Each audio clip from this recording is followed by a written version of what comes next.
The journey brings many discoveries, and though he tries hard to absorb the vast new tapestry of sounds and ideas before him, the scope of choices eventually becomes overwhelming. Dispirited, he turns for home, and alone in the grace of nature, he experiences a series of wondrous events that lead him to the discovery of his own true self and the glorious gift he has to offer. Julie Andrews and Emma Walton Hamilton, with stunning illustrations by Gennady Spirin, weave a magical tale with a timeless lesson about beauty, music, and the power of giving. What could be better? And see that the disc was still in there, and so I believe it's music. Music composed by Ian Fraser. So it must be music that goes along with the book, like that he's hearing or something. Look at the illustrations. Gosh, they are just beautiful.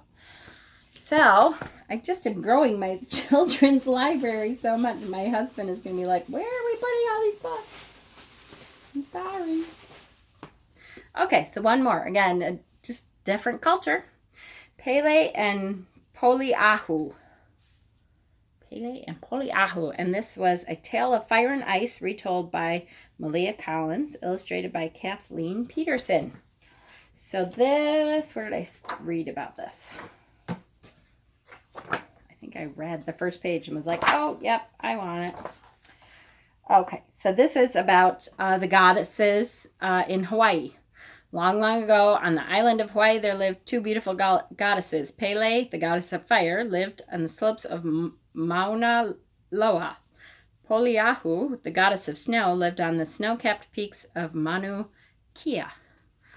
So, and I stopped reading and just bought it. That is a culture that I would love to introduce to my grandchildren and myself.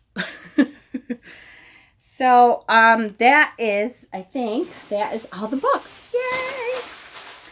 Okay, so a couple things that to me are magical and may not be magical. Actually, this one is because I'm using it as a magical purpose. So I paid $3 for this silver tray. Look at the deer engraved into them. Isn't that gorgeous? So I thought, oh, this is it. This is a perfect tray to leave my offerings for the Fae. So all summer, starting when Beltane starts, I leave offerings for the Fae.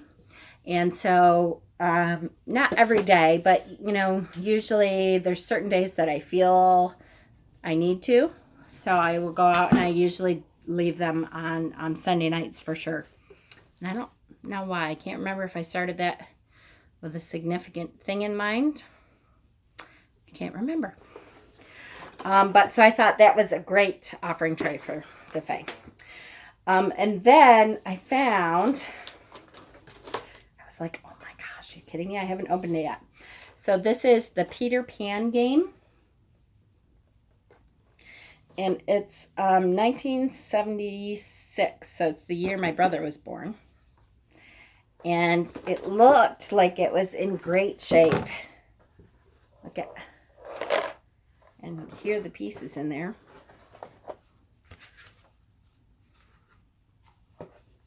Oh, how cool, look at. Oh, that is just so cool. It has a little spinner. So you spin to see what number it lands on.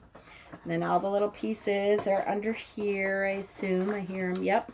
There's 4 little colored tokens. They have a little picture of it there. That is so cute. And from 1976, so it's probably worth a lot of money.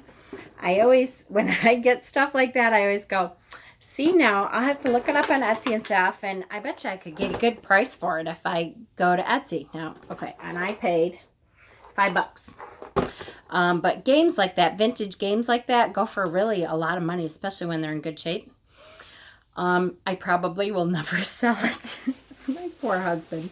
Because to me, I'm like, no, I got it because it would be a good resale thing, but I probably won't resell it. I will someday. It'll kind of all be up in my shop. But until then, I like to... Is it really that I like to just have stuff? That's the cutest thing, though. But will I ever actually play it? Probably not. I should put it up for sale. I have to tell myself this stuff. I really should put it up for sale. Oh, I'll save that for last. I got one other game too. Actually, I got two other games, but one of them is not magical at all. I got an SNL, Saturday Night Live game, because I love SNL, but that's not magical at all. Look at, so here I keep finding all these drums. Now all of a sudden I'm going to be making my own drum. This again is a very handmade drum. See the actual skins, and it looks like they took pottery things.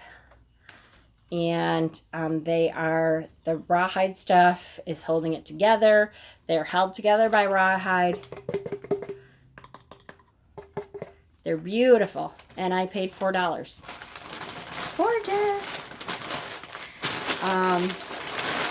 There's something in me that cannot pass up on natural musical instruments. For my rituals, I have a lot of music or drumming, or I just can't pass it up. Now, do I want to show this or not? All right, I'll show it quickly. I think I'm going to be doing something special with this for the front, but this is, I don't know if you've ever seen this. I actually have a different one that I ordered a long time ago. These are really expensive. Not really. I shouldn't say it like that. They're not really expensive. But for me, I'm like, oh, because I only shop at Goodwill normally. So when I buy something new, like a statue or sculpture or something, I'm like, $45. Oh my gosh. Because I'm like $5. That's what I pay for stuff. Anyways, this is called Circle of Friends. And I'm going to do a whole video probably on it. Man, I might have already. I'll have to look back and make sure I haven't already done a video. It's called Circle of Friends, and it has a very significant story and meaning to it. So I will leave that at that for now, and see if I've done a video on it before I go into it. And the last thing before my other game is, look at, isn't that the cutest thing? It's glass, and it's a container, and the top comes off, and it's a little acorn, which I can use for my herbs, to store my herbs in. And I paid $2. Yay! Yay! Love it. Love it, love it, love it. Okay. So one more thing, and I have not really looked into this, but so I bought this game called The Age of Mythology, the board game. I bought it at Goodwill, and I paid $3. And I bought it because I love looking into mythology and stuff, but also because it talks about, it said, what drew me in? Something drew me into it. It must have been on the back. A game of epic proportions. 38 unique sculptures and 3 distinct cultures, Greek, Norse, and Egyptian.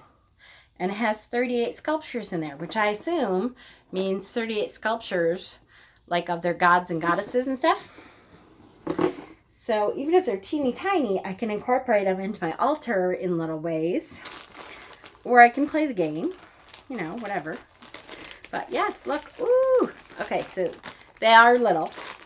But how cool. There's each culture. So whoever had this game before, hold on. Put each culture's, there's cards, and there's little teeny tiny sculptures in here. There's Norse, Greek, and Egyptian. Put them into little separate baggies. Sorry, the end of my nose is itching. It's not inside, it's outside. Does that mean, what's that mean? I'm going to kiss a fool? Peter's gone for like a week and a couple days. I don't know what other fool I'll be kissing. So, look at, these are the Norse sculptures. Again, they're little. I need my glasses. So, I don't know. I don't know if I can put these on my altar or not, but maybe. Look, that looks like Odin.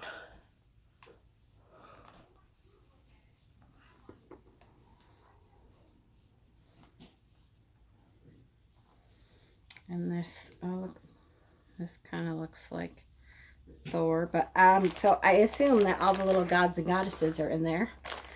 And there's a whole game around. Like they have little blocks in there and dice and stuff. And there's a board, and so there's a whole game about on the different cultures. So maybe I'll just learn how to play it. That would be a cool game to learn about all these different cultures. That's really cool. And the cards are about all the cultures. Really cool. There's little dragons and stuff, and that's the Egyptian one. Oh, and I see the Sphinx. So I just thought, what a cool little game. And what did I say? I think I paid $3. I did $3, and it's all together and all. So even if they're too small to use on my altar, which they might be, I don't know. I could probably put them on my little altar at work. Put a couple little gods and goddesses on there from different pantheons. Cool. So I'm at 45 minutes. I'm really sorry. Hopefully this was interesting to some of you. I have one more video to do today, but we'll see how long this takes to upload. And then, all right, I will show you one quick thing before it hits 45. Ready? I got a couple Wish pins, and I just got them in. And one is a little coffin pin. Look at, isn't that cute? And the other one is a tarot pin. Look at. Oh, can you see it? Yeah. Okay. Kinda. It's little tarot cards. It's got the Three of Swords. Isn't that cute? So I got them on Wish, and I think, does it say what I paid for them on there?